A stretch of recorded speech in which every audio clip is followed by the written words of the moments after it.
किसी भी नबी के लिए उजरत लेना जायज़ नहीं दीन सिखाने पर। तो फिर हमारे नबी जो नबियों के सरदार हैं, सैयदुल अंबिया हैं, रसूलों के रसूल हैं, उनके लिए जायज़ कैसे हो सकता है? तो बताना मकसूद ये नहीं कि आयत में उजरत नहीं लेनी है, बताना कुछ और मकसूद है। वो मकसूद और मतलूब ये है, इल्लल मवद्दत फिल कुर्बा, हबीब इनसे कह दो उजरत तो नहीं चाहिए, मगर तुम्हारे गुलाम अगर सही माना में ये गुलामी करते हैं तो तुम्हारे घर वालों से प्यार करें। अगर वाकई वो गुलामी का पट्टा अपने गलों में डाले हुए हैं तो अहले बैत से प्यार करें। यानी मौला कायनात हज़रत अली करमल्लाहु ताला वजुल करीम की ताज़ीम और तकरीम और तहरीम करें। सय्यदा फातिमा खातून जन्नत की तौक़ीर करें। हसनैन करीमैन के सही माना में मोहब्बत करें। ये है मेरे नबी सल्लल्लाहु अलैहि वसल्लम इस दुनिया में तशरीफ लाए। 63 ईयर्स जिंदगी दुनिया में गुजारी, 63 साल। आपने सुना 53 साल मक्का में गुजारे, 10 साल मदीनातुल मुनव्वरा में हिजरत करने के बाद अब जो इस दुनिया में आया है उसे जाना भी है। हज्जतुल वदा मेरे नबी ने अदा फरमाया। उस मौके पर चंद नसीहतें अपने गुलामों के लिए मेरे नबी ने इरशाद फरमाई। पहली नसीहत ये थी, लोगों मुझे डर नहीं है कि तुम इस्लाम से फिर जाओगे या मुर्तद हो जाओगे, मुशरिक हो जाओगे, इस बात का डर नहीं है। डर सिर्फ ये है कि तुम माल कमाने में एक दूसरे से बहस करोगे। डर यह है कि तुम आपस में हसद करोगे, तासुब करोगे और माल की हवस में अपने भाई से आगे बढ़ने की कोशिश करोगे। और मेरे नबी ने इरशाद फरमाया, लोगों नमाजों की पाबंदी करना, नमाज किसी भी हाल में मत छोड़ना। मैदान अराफात में ये खुतबा इरशाद फरमाया मेरे नबी ने। जिस नबी के नवासे का जलसा सजा रहे हो, जिस हुसैन आजम का जलसा सजाने आए हो, इस जिक्र पाक में आए हो, उन्हीं के नाना ने अपना आखिरी खुतबा इरशाद फरमाया हज्जतुल वदा के मौके पर। ये लोगों ऐसा हो सकता है कि इतनी तादाद में इस तरह से हम दोबारा ना मिल सकें।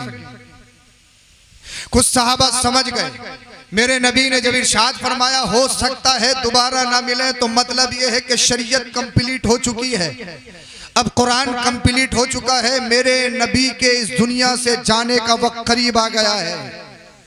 तो मेरे नबी ने अपनी कौम को, अपने गुलामों को चंद वसीयत दी। पहली वसीयत ये थी, दूसरी वसीयत के नमाज पाबंदी के साथ पढ़ना। तीसरी वसीयत ये थी कि अपनी औरतों के साथ हुस्न सुलूक करना। अच्छा समझ में आ रहा है आप लोगों को? आ रहा है ना? तो बोले जरा सुभान अल्लाह। मैं बहुत जल्दी अपनी बात शुरू करके खत्म करूंगा। तीसरी वसीयत ये कि अपनी खवातीन के साथ, औरतों के साथ अच्छाई से पेश आना।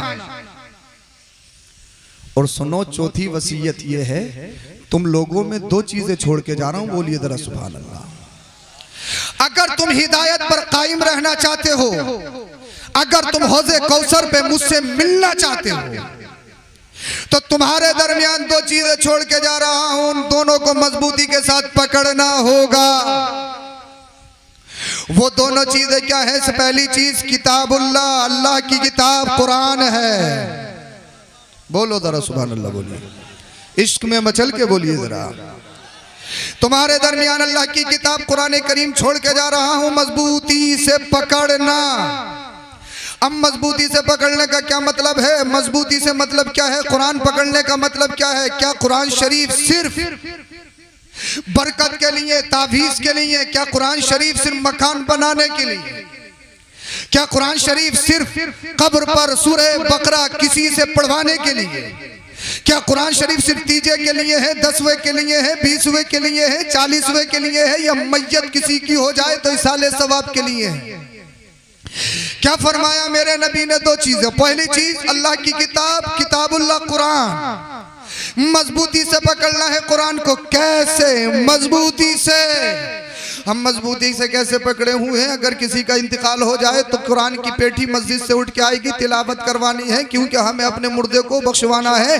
तीजा हो तो कुरान पढ़वाना है, 10वां हो तो कुरान खानी करवानी है, 40वां हो तो कुरान खानी करवानी है, किसी दुकान की ओपनिंग हो तो कुरान खानी करवानी है, कोई परेशानी हो तो कुरान खानी करवानी है। बरकत के लिए कुरान है, तावीज़ के लिए कुरान है। कुरान सिर्फ तीजे के लिए नहीं, 10वें के लिए नहीं, 40वें के लिए नहीं। कुरान शरीफ सिर्फ नमाज तरावी में सुनने के लिए नहीं, कुरान शरीफ नमाज में तिलावत करने के लिए नहीं, कुरान शरीफ तुम्हारे लिए जिंदगी के जीने का तरीका है। बोल दो। अच्छा जैसे बोलोगे फिर बात खत्म करो। कुरान शरीफ तुम्हारे लिए सबक है, दर्स है, लेसन है। कुरान शरीफ पकड़ना मजबूती से मतलब यह है कि कुरान शरीफ सिर्फ तीजे के लिए नहीं, कुरान शरीफ तुम्हें बताएगा कि कैसे खाना है, कुरान शरीफ तुम्हें बताएगा कैसे पीना है, कुरान शरीफ तुम्हें बताएगा कैसे चलना है, कुरान शरीफ तुम्हें बताएगा माँ बाप क्या है, पड़ोसी क्या है, दूसरों के हुकूक क्या है, कुरान शरीफ बताएगा कि गरीब के हुकूक क्या है, यतीम के हुकूक क्या है। कुरान शरीफ तुम्हें जीना सिखाएगा, चलना सिखाएगा, बोलना सिखाएगा।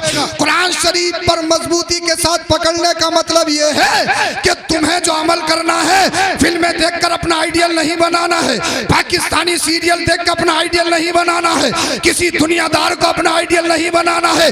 इसलिए दुनिया में बहुत सारी कौमें वो ऐसी हैं जिनके पास कोई अल्लाह अल्लाह नेचर नहीं, कोई कानून नहीं है, जिनके पास कोई जीने का दर्श नहीं, कोई तरीका नहीं। लेकिन तुम छुटे नहीं हो, तुम खुले नहीं हो, तुम्हारे लिए दायरा है, तुम्हारे लिए हद है, तुम आवारा नहीं हो। वो कौमें और हैं, अगर उनके माँ बाप बूढ़े हो जाएं तो उन्हें आश्रम में डाला जाता है। इसलिए बूढ़े माँ बाप हो गए तो लोग कहते हैं अब इनका कोई काम नहीं। मगर आओ, अल्लाह अल्लाह कुरान को मजबूती से पकड़ने का मतलब ये है, कुरान तुम्हें बताएगा अगर माँ बाप बूढ़े हो जाए तो उन्हें आश्रम में नहीं डाला जाएगा। अरे माँ बाप के कदमों के नीचे जन्नत है।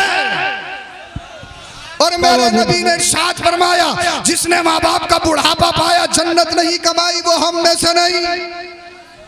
तो कुरान शरीफ को सिर्फ फाता के लिए मत समझो, दरूद के लिए मत समझो, नजर व नियाज के लिए मत समझो, सिर्फ तिलावत के लिए मत समझो। कुरान तुम्हारे जीने का तरीका है, कुरान तुम्हारी जिंदगी का सबक है, तुम्हारा लेसन है। कुरान तुम्हारे लिए कोर्स है, तुम्हें कुरान बताएगा कैसे चलना है, कैसे खाना है, कैसे बोलना है। कुरान तुम्हें बताएगा तुम्हारी जिंदगी के मामूलात कैसे होने हैं। कुरान तुम्हें बताएगा मशरूबात व माकुलात के क्या कवानीन है, कैसे खाना है, क्या करना है। कुरान तुम्हें बताएगा। इसीलिए मेरे नबी ने इरशाद फरमाया, मैं तुम्हारे दरमियान कुरान छोड़ के जा रहा हूँ। कुरान मजबूती से पकड़ना। और दूसरी चीज, अपने घर वालों को छोड़ के जा रहा हूँ, अहले बैत को छोड़ के जा रहा हूँ। मजबूती से पकड़ना। अब मजबूती से पकड़ने का मतलब यह है, अल्लाह अल्लाह यानी कुरान को भी नहीं छोड़ना है, मेरे घर वालों को भी नहीं छोड़ना है, दामन अली को नहीं छोड़ना है, दामन हसन और हुसैन को भी नहीं छोड़ना है, दामन गौसो ख्वाजा को भी नहीं छोड़ना है। अल्लाह अल्लाह कुरान तुम्हें बताएगा नमाज पढ़नी है, लेकिन पढ़नी कैसी है ये करबला में मेरा बेटा हुसैन बताएगा। कुरान बताएगा कि सब्र करो। आज कहते हो सब्र सब्र सब्र, किसी ने थप्पड़ मारा, हजरत हमने उससे कुछ कहा नहीं। क्यों? कहने की पोजीशन में नहीं थे। अगर कह देते तो दूसरा भी मार देता, क्योंकि मारने वाला स्ट्रॉन्ग है, ताकतवर है, मारने वाला फैमिली से मजबूत है, मारने वाला पैसे से मजबूत है, मारने वाला सत्ता से मजबूत है। मगर सब्र की सही डेफिनेशन देखनी हो तो मैं बताऊं कि सब्र कहते किसे है। बोल दो जरा सुभान अल्लाह। अरे कुरान बताएगा सब्र कैसे करना है, कुरान बताएगा सब्र करो, सब्र करने वालों के साथ अल्लाह है। लेकिन सब्र कैसे करना है ये फिल्में नहीं बताएंगी, ये गाने नहीं बताएंगे, ये कॉमेडी नहीं बताएगी, ये करबला का हुसैन बताएगा। बोलो जरा सुभान अल्लाह। ये करबला का हुसैन बताएगा। 71 को कुर्बान किया, अपने बेटे को कुर्बान किया, अली अकबर को कुर्बान किया, जो हम शबीह पैगंबर है, हम शबीह मुस्तफ़ा है, जो मुस्तफ़ा की तस्वीर कामिल है, जो दिखने में मेरे नबी की तरह है। मासूम अली असगर को शहीद किया, अपने भतीजों को अल्लाह की राह में कुर्बान कर दिया, अपने भांजों को अल्लाह की राह में कुर्बान कर दिया, अपने भाइयों को अल्लाह की राह में कुर्बान कर दिया, अपने रुफ़क़ा, अपने जानिसारों को, अपने गुलामों को राह खुदा में अल्लाह अल्लाह कुर्बान कर दिया। और कुर्बान करने के बाद में क्या कोई बता सकता है खैमा हुसैन से कोई नाजायज आवाज आई हो? बता सकता है? सब्र कहते किसे हैं? क्या कोई बता सकता है? 71 लाशें उठा के लाया हो हुसैन, उसका कोई सजदा कज़ा हुआ हो? बता सकता है? जिंदाबाद से। मेरे घर में, तुम्हारे घर में अगर कोई जवान मस्जिद हो जाए, अगर किसी हादसे का शिकार हो जाए, अजान होती है लेकिन हम गम में इतने मगमूम होते हैं, इतने रंजीदा होते हैं, हमें पता ही नहीं कि अजान हुई है। हमारा मामूल ये था कि पहले अजान होने से पहले मस्जिद में पहुंचते थे। आज कोई बड़ा हादसा मेरे घर में हो गया है, अब मुझे अजान की परवाह नहीं, अल्लाह के बुलावे की परवाह नहीं। तो ये सब्र नहीं, सब्र की सही डेफिनेशन करबला में है। बोल दो, बोल दो, क्या बात। सही डेफिनेशन करबला में है। अल्लाह अल्लाह बोलिए जरा सुभान अल्लाह। मुफ्ती साहब जा रहा है, इंशाल्लाह मैं भी तकरीर खत्म करने वाला हूँ। इंशाल्लाह फजर तक बोलूंगा, इन्हें फजर की नमाज पढ़ा के जाऊंगा आज इंशाल्लाह। पढ़ोगे फजर की नमाज? अरे पढ़ोगे? अच्छा, नमाज से क्यों घबरा रहे हो? मुसलमान नहीं हो क्या? है खाली गोश्त खाने वाले थोड़ी हैं, सिर्फ हुसैन पाक के नाम की मजलिस सजाने वाले नहीं हैं। हम सच्चे पक्के हुसैनी बनेंगे इंशाअल्लाह। जिंदाबाद जिंदाबाद। आप सब ऐसे ही बैठे रहेंगे, आप सब ऐसे ही बैठे रहेंगे। मुफ्ती साहब जा रहे हैं, उनको जाने दीजिए। ये हमारे घर का प्रोग्राम है और तकरीर करना मेरा कोई ज़रूरी भी नहीं है। ये तो हजरत ने, मेरा इरादा तो ये था कि डायरेक्ट सलाम होगा और दुआ होगी। हाँ, मगर आप सबकी मोहब्बत, हजरत की मोहब्बत, अल्लाह पाक आप सबको सलामत रखे। जी जी जी, सुभान अल्लाह। और जब नईम साहब स्टेज पे हैं तो ये सोने थोड़ी देंगे तुम्हें, ये अपने आप को खुद 8वां अजूबा बताते हैं। हाँ, नहीं को बात कोई नहीं बताई जाएगी, टाइम नहीं है, बात सिर्फ इमाम हुसैन की बताई जाएगी। बोल दो जरा सुभान अल्लाह। सुभान अल्लाह। सब्र अगर सही देखना है, सब्र का सही मफहूम और माना डेफिनेशन, तो करबला में देखो। हुसैनियों, दुनिया वालों को बताओ, हम सिर्फ 10 मुहर्रम के हुसैनी नहीं है, एक दिन के हुसैनी नहीं है। इसलिए कि सिर्फ मुहर्रम या 10 मुहर्रम हुसैन का नहीं, हर महीना हुसैन पाक का है। वाह वाह वाह, सुभान अल्लाह। हर लम्हा हुसैन पाक का है, हर रात हुसैन की है, हर दिन हुसैन का है। जी जी जी। दुनिया वालों को बताओ, हम सिर्फ नाम के हुसैनी नहीं, काम के हुसैनी है, काम के हुसैनी है। सुभान अल्लाह। हम सिर्फ जबानी हुसैनी नहीं है, 10 मुहर्रम को या हुसैन के नारे लगाने वाले नहीं, सिर्फ हरी पट्टी बांध के या हुसैन का नारे लगाने वाले नहीं, हम अमली हुसैनी हैं। वाह वाह वाह, सुभान अल्लाह। हम अमली हुसैनी हैं। सब्र कहते किसे हैं? अल्लाह अल्लाह। छोटे बेटे का लाशा पड़ा है, बड़े बेटे का लाशा पड़ा है, मुझे बताओ तो सही। भांजे पड़े हैं, भतीजे पड़े हैं, भाई पड़े हैं, रुफका पड़े हैं, जनिसार पड़े हैं। खैमा हुसैन में आग लगा दी गई, मगर दुनिया की कोई तारीख, कोई हिस्ट्री बता सकती है? अल्लाह अल्लाह इमाम पाक का एक सजदा कज़ा हुआ हो? जी जी। कोई बता सकता है? तो करबला सिर्फ रोने का नाम नहीं, गिरियाबादारी का नाम नहीं, दहाड़ने का नाम नहीं। करबला का बैकग्राउंड कुछ और भी है, करबला का फलसफा कुछ और भी है। करबला हिम्मत का नाम है। वाह वाह वाह, सुभान अल्लाह। करबला हौसले का नाम है। करबला मजबूती के साथ पहाड़ की तरह डटे रहने का नाम है। ये मत कहो कि हालात खराब है, हालात खराब है। हजरत, हिंदुस्तान के हालात बहुत खराब हैं, बहुत खराब हैं, बहुत खराब है। मैंने कितने खराब हैं? हफ्ते में 4 दिन गोश्त खा रहा है, कह रहा हालात खराब है, हालात खराब है, हालात खराब है, हालात खराब है। जैसा बिजली चाहो कर सकते हो, हालात खराब है, हालात खराब है। बिरयानी खा सकते हो, जैसा चाहो पहन सकते हो, बोल सकते हो, कह रहे हालात खराब, हालात खराब, हालात खराब। ये हालात का बहाना मत बनाओ। मुझे ये बताइए कि हालात किस दौर में सही थे? मुझे बताएं। जी जी जी जी। हालात किस दौर में सही थे? क्या कोई बता सकता है? अरे हालात खराब ये नहीं थे, हालात तो खराब जब थे मौला कायनात हजरत अली,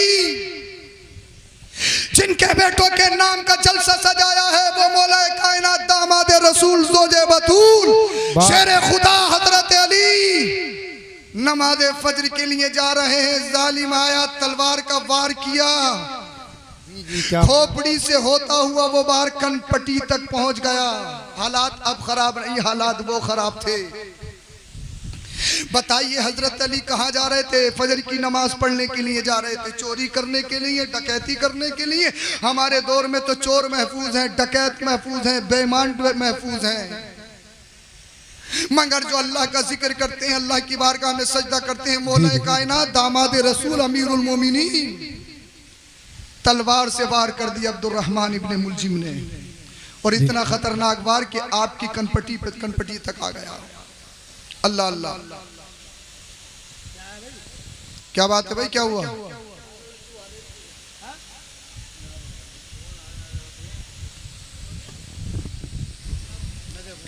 क्या हुआ? बैठिए बैठिए, कुछ लोग चले गए, बैठिए।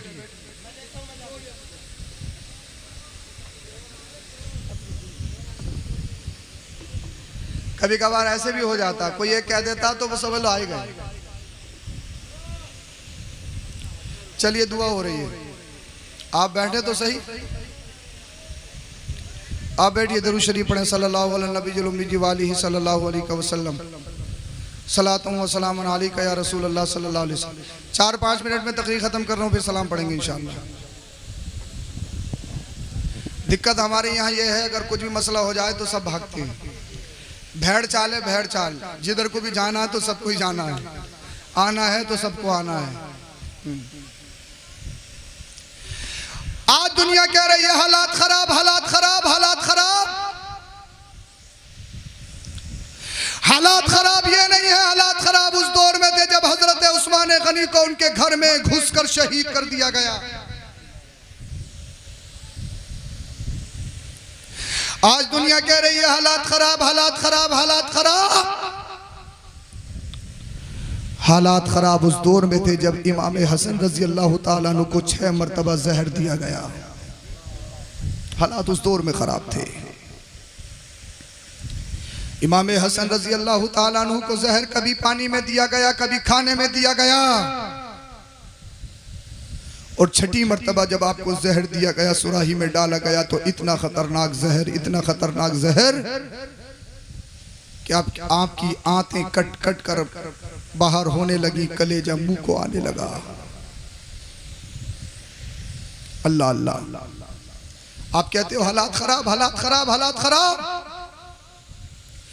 अरे हालात खराब अब नहीं है, हालात खराब तो मेरे इमाम के दौर में थे। जब यजीद पली तख्त नशी हुआ,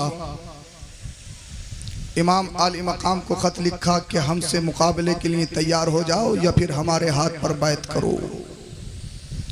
इमाम आली मकाम ने अपने घर वालों को लिया, मशवरा किया, हाथ पे बैत तो नहीं करनी है क्योंकि बेनमाजी है, अय्याश है, मक्कार है, झूठा है, दगाबाज है, फरेबी है, नाना की शरीयत की धज्जियां उड़ाता है, तो हाथ में तो हाथ नहीं दिया जाएगा।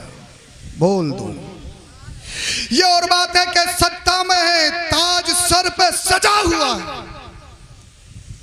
सदन उनका है। दुनिया कहती है हालात खराब, हालात खराब, हालात खराब। हालात खराब आज नहीं है, हालात खराब तो उस दौर में थे। मेरे इमाम से कहा जा रहा है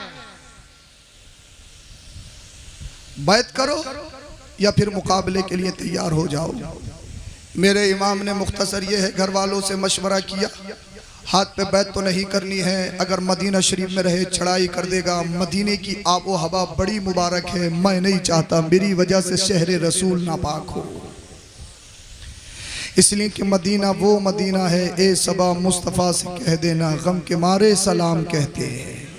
और आला हजरत ने कहा जानो दिल होश व खिरत सब तो मदीना पहुंचे, तुम नहीं चलते रजा सारा तो सामान गया। मुझे बताइए सरकारी इमाम अली मकाम ने, मेरी तकरीर का निचोड़ खत्म कर रहा हूँ, तकरीर का वक्त नहीं है। सरकारी इमाम अली मकाम इमाम हुसैन नवासे रसूल सिद्दे रसूल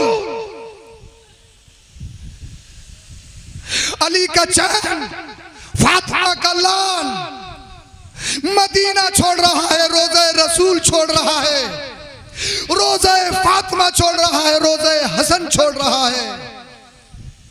मदीना शरीफ छोड़ना कोई आसान है? हज करने के लिए, उम्रा करने के लिए 8-10 दिन जाओ तो पूछो कि मदीना शरीफ छोड़ना कैसा होता है। कोई कितना ही मजबूत हो, किसी का कितना ही सख्त दिल हो, पत्थर दिल हो, लेकिन मदीना शरीफ छोड़ना आसान नहीं। जो नौजवान भाई बेटे की मैयत पे न रोया हो, जो बाप के जनाजे पे न रोया हो, जो माँ के जनाजे पे न रोया हो, जो भाई और दोस्त के जनाजे पे न रोया हो, लेकिन जैसे ही शहर रसूल छोड़ता है आंखों से अश्क जारी होते हैं। इसलिए वो जिंदगी भर यही दुआ करता, इलाही दिखा दे मदीना वो कैसी बस्ती है जहां दिन रात मौला तेरी रहमत बरसती है। नारे तकबीर, नारे रिसालत, हज़रत अल्लामा सैयद अफरोज मियां साहिब। यानी 10 दिन रहे, 8 दिन रहे, इस कदर प्यार मोहब्बत। अल्हम्दुलिल्लाह मेरी 2 मरतबा हाजिरी हुई, मगर मैं अपना ओपिनियन, अपना ख्याल तुम्हारी बारगाह में पेश कर रहा हूँ। मदीना शरीफ छोड़ना ऐसा है जैसे जिस्म से जान निकल जाएगी, रूह यही निकल जाएगी। 10 दिन में शहरे रसूल से, रोज़े रसूल से इतना प्यार, 8 दिन में इतनी मोहब्बत। वो हुसैन जिसका बचपन मदीना में हो, जिसका मस्कन मदीना में हो, जिसके घर का दरवाजा मस्जिद नबवी में खुलता हो, जिसके नाना का रोजा मदीना में हो, जिसकी माँ फातिमा ज़हरा का रोजा मदीना में हो, जिसके भाई हसन का रोजा मदीना में हो, जिनके खालू हजरत उस्मान गनी का रोजा मदीना में हो, उस हुसैन के लिए मदीना शरीफ छोड़ना आसान नहीं। हालात खराब देखिए, मैं तुम्हें बता रहा हूँ हालात खराब किसे कहते हैं। आज तुम गोश्त खा सकते हो, नमाजें पढ़ सकते हो, चेहरे पे दाढ़ी रख सकते हो, सच बोल सकते हो, आज तुम अपनी तबीयत के मालिक हो, जिसे चाहो वोट दे सकते हो, कोई जबर नहीं, कोई आप पर जबरदस्ती नहीं। मगर आज कहते हो हालात खराब, हालात खराब, हालात खराब। कैसे हालात खराब?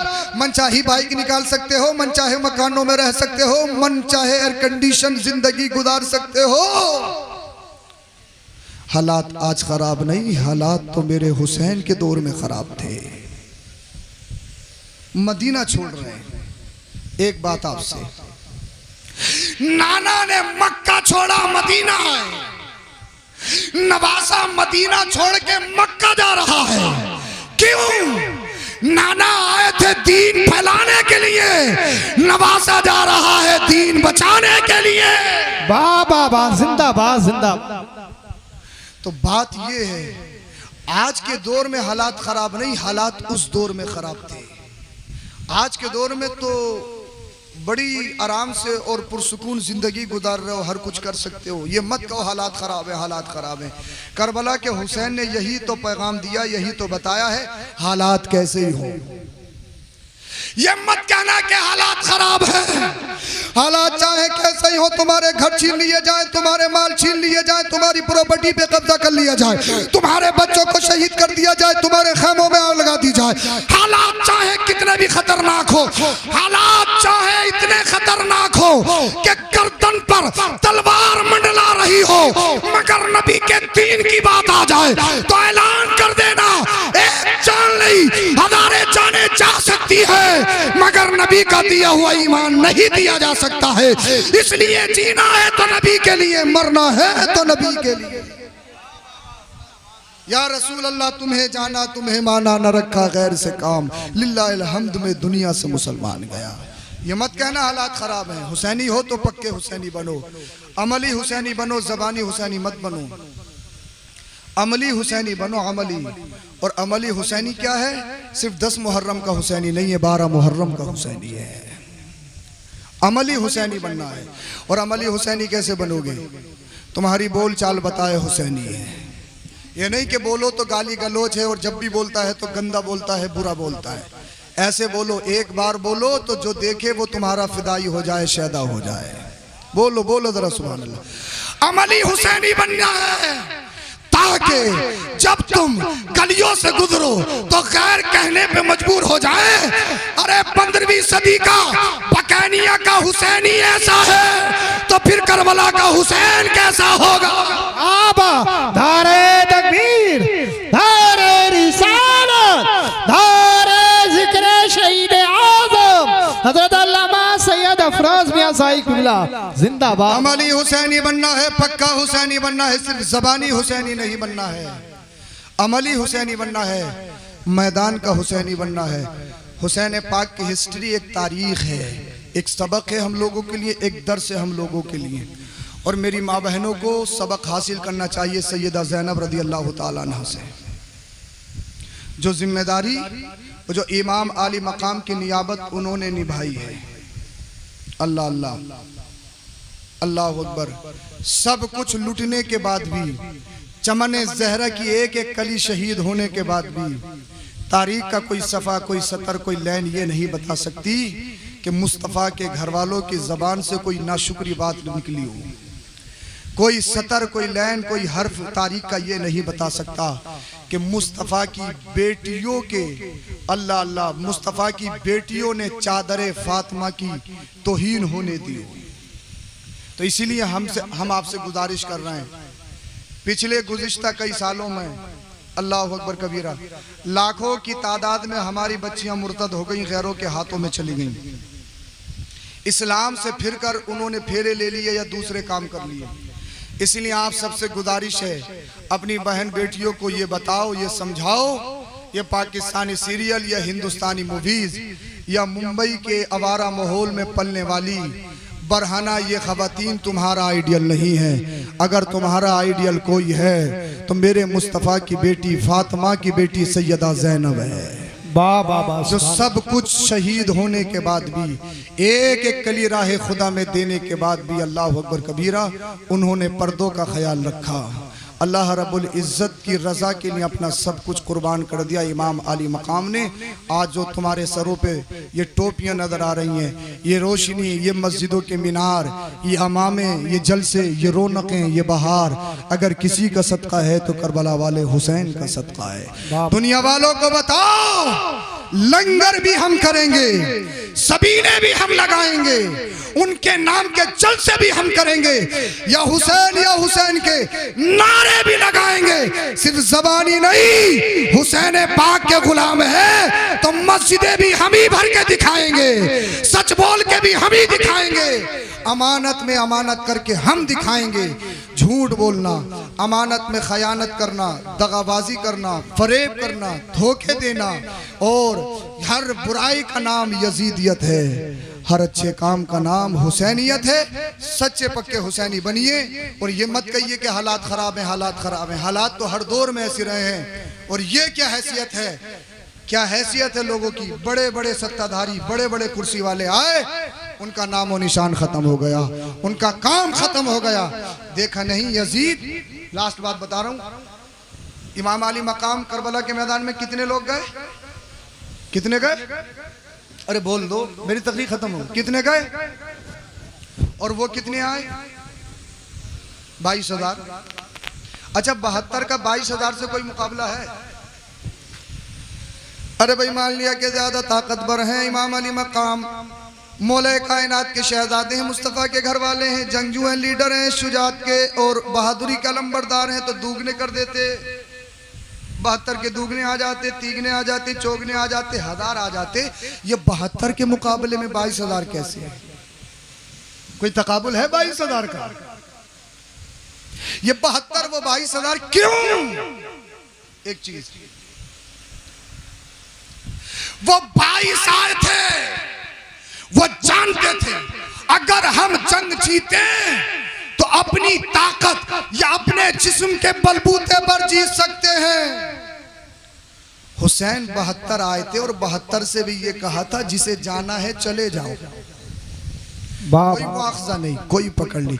इसलिए मेरा हुसैन अपनी ताकत पर भरोसा करके नहीं, वो तो अल्लाह की जात पर भरोसा करके आया है। कोई हो ना हो, रब हमारे साथ है, दुनिया देखेगी, हिस्ट्री कायम की जाएगी। ये 22 नहीं, पूरी दुनिया भी आ जाए, अल्लाह अल्लाह, हम 72 हैं, जिक्र हमारा होगा, डंका हमारा बचेगा, ये जी कर भी मर जाएंगे, हुसैन कट कर भी जिंदा हो जाएगा और हमेशा के लिए उसका जिक्र जिंदा हो जाएगा। कत्ले हुसैन असल में मर गए यजीद है, इस्लाम जिंदा होता है हर करबला के बाद। इसलिए कि जंग तादाद से नहीं, जंग क्वांटिटी से नहीं, जंग हिम्मत से लड़ी जाती है, जंग हौसले से लड़ी जाती है, जंग अल्लाह की रजा के लिए लड़ी जाती है। इसीलिए आपसे गुजारिश है, सच्चे पक्के हुसैनी बन जाओ, हुसैन पाक की सीरत को अपने घरों में अपनाओ। कत्ल हुसैन असल में मर्ग यजीद है। इस्लाम जिंदा होता है हर करबला के बाद, सदियों से है ठोक